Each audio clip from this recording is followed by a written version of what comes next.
Welcome back, everybody, to the Draft Dogs YouTube channel. Today, I want to discuss into further detail this NCAA conference realignment issue. I had just released a video, I think, about a week ago, and in that video, we had discussed we know Texas and Oklahoma are moving to the SEC.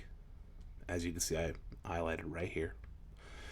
And we talked about the finances between the conferences and how this gives the SEC an advantage. Not only now do they have over $200 million, closer to $250 million, more revenue than the Big Ten just amongst these schools, but they also have more quality in talent, and which is what ultimately everybody is really paying attention to. And I explained in that video how I think we need to watch the money.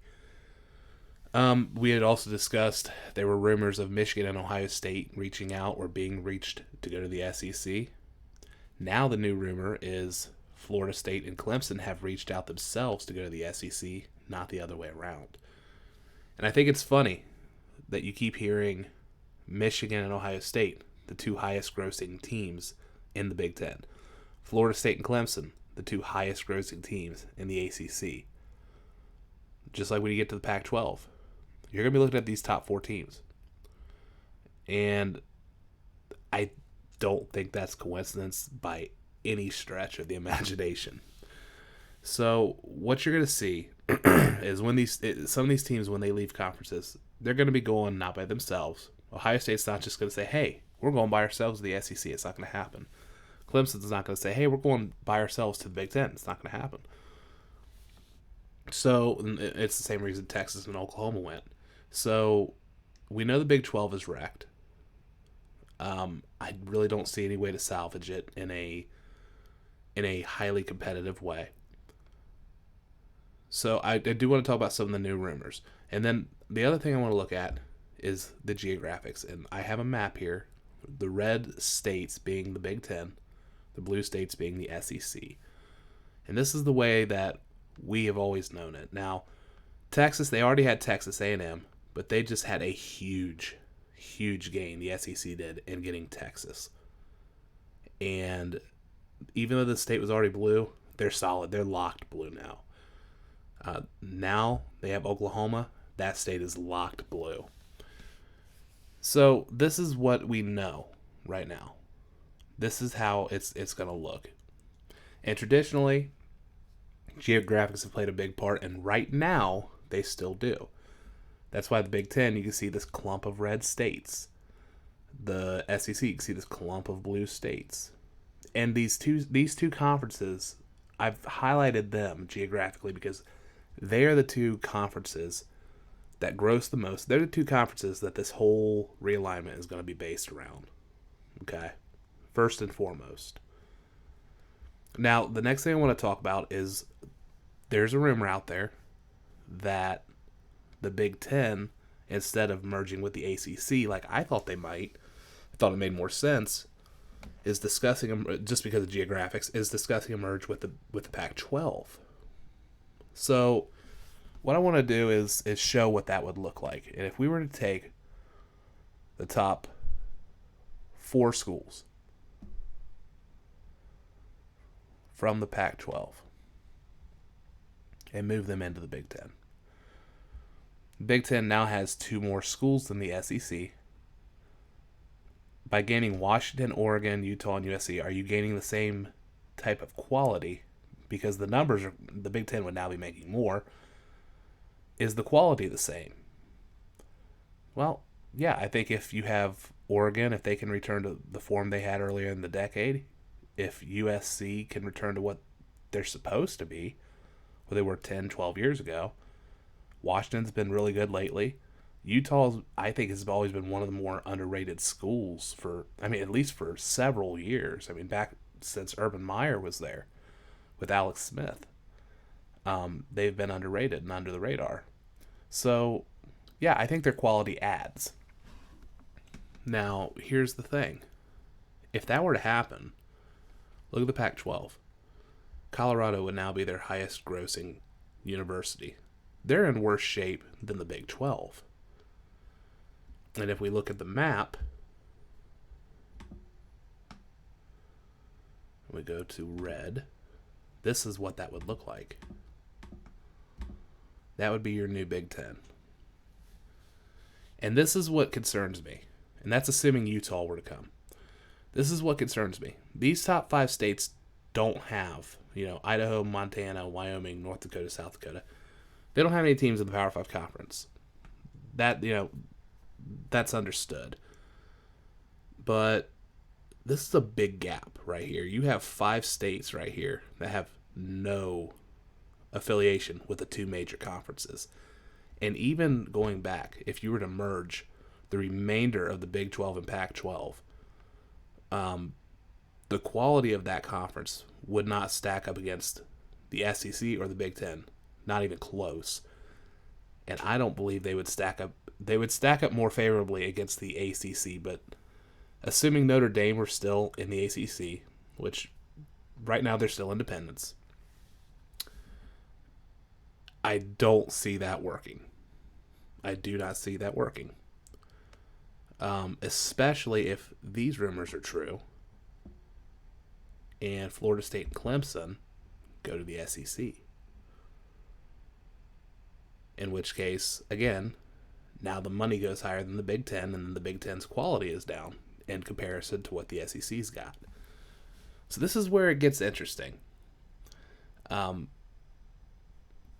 Unless they plan on breaking the tradition of the geographics of these conferences, it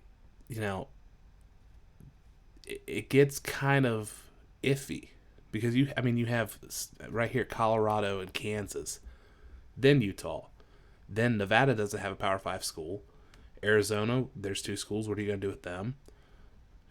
It gets really wonky.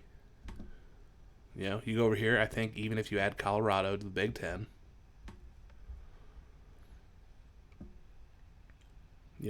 it makes sense. The numbers aren't too far off. The quality is close enough that these 2 schools are worth it.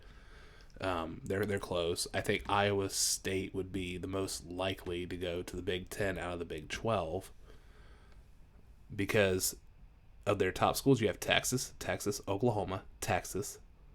Where did those 2 schools just go? Where did Texas and Oklahoma just go? The SEC. So I think this is what you're looking at. I think you're looking at 2 super conferences that are going to be coming. And this is just one of the many options. Who knows?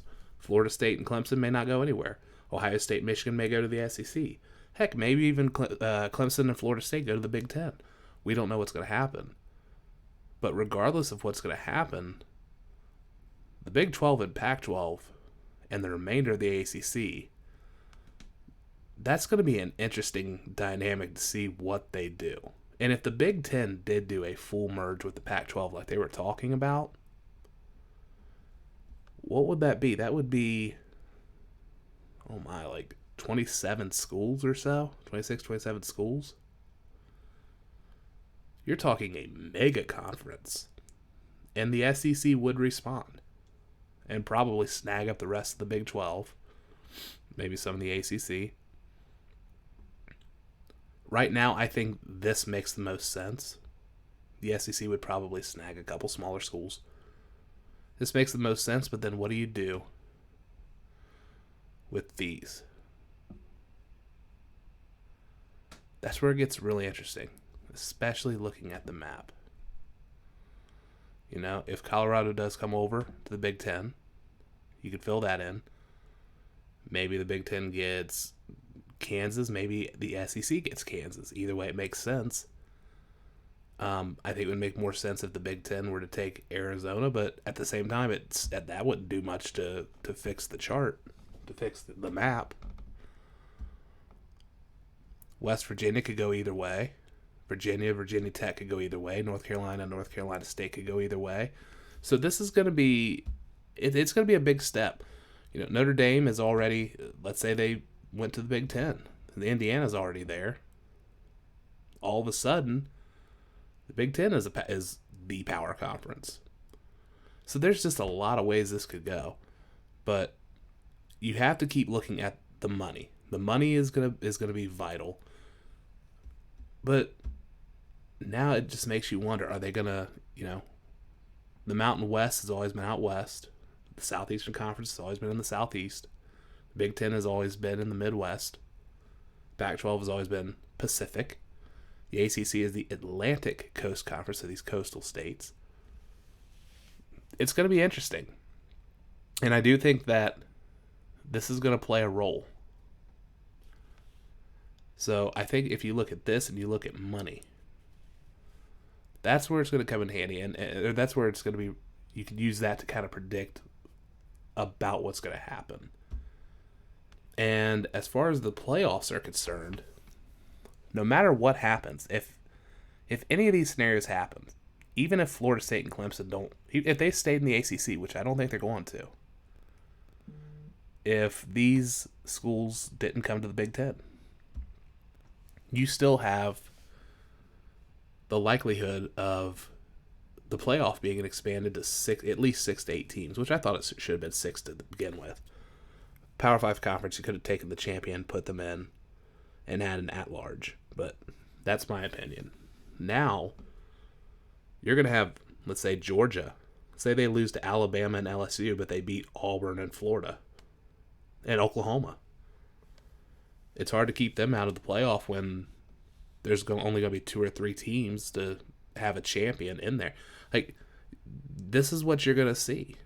It's going to be more like the NFL. And a lot of this is due to the name and image and likeness ruling that just came down. It's going to get really interesting from here on out. So, but I just wanted to talk about that. I wanted to show you this map. I think it's cool. I think it's really interesting. Especially knowing that these 3 states and Kansas could go any way. They can go any way. And what are they going to do? What are the remainder of these schools going to do? None of them are major schools in the sense of Alabama, Clemson, Ohio State. The highest grossing school is TCU. Outside of Notre Dame, obviously. So, let me know what you think. Like, subscribe. If you didn't like it, thumbs down. Although, you might make me cry. But just let me know what you think. If you have an opinion, let me know what it is, because I'm trying to figure some of this stuff out along with everybody else. So, thanks everyone for watching. I hope everyone has a great day. Be safe.